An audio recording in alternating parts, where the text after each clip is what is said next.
G'day, folks!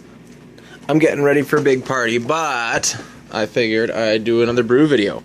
This one's about carbonation. Here's my dirty, grimy fridge that I got for free off the classified ads in my local garbage classified website.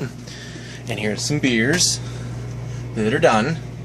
And these ones in the kegs are Weissen beers for my big Oktoberfest party that I'm doing with 4 beers on tap. Anyway, what you guys need to know is my new setup. I had pinlock kegs, right?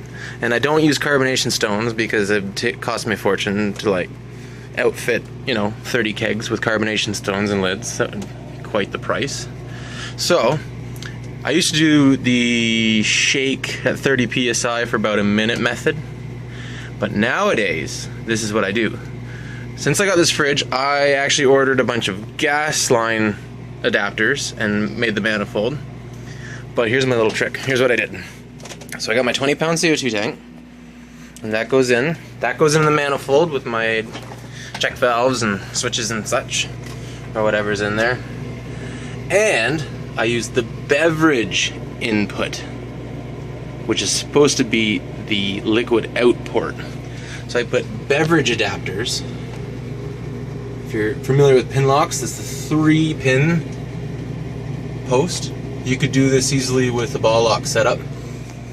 I'm not that familiar with them, but I believe you can put either or. They're just color coded, but there's no physical difference between gas in and beverage out. So you take your gas and you put it on the beverage straw. Now this pushes your gas all the way down to the conical bottom of your keg. Now your CO2 is going to rise and you get much faster carbonation. The carbonation levels I was getting in about 4 days at 30 psi from the gas port, just pushing gas into the headspace of the keg. I'm getting the same results in about 8 hours or so with this setup. Now what I do is I put the kegs in warm with just enough pressure to keep the lid on, and as the fluid and everything decreases in volume, the pressure drops.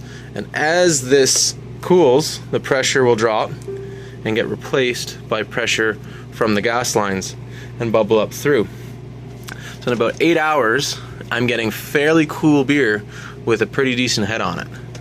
Now, I'm not saying that's the best way to carbonate. I like to leave these in for about 48 hours for a good thorough carbonation through the beverage line.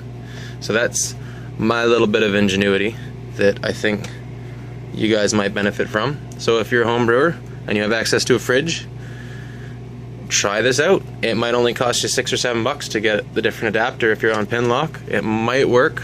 I'm not saying it will. It might work with your gas input on the other post if you have ball locks. Now if you're a commercial keg guy, you probably don't have to deal with this, but if you are a home brewer using commercial kegs for some reason, you just have to reverse the Sankey connections on the adapter that you have. So anyway, hopefully this is helpful to you guys. If you're in the London, Ontario area, check out Dundas & Sons Brewing Company on Facebook and shoot us a message. Maybe you can come out to our Robtoberfest party. Check you guys later. Cheers. Thanks for tuning in.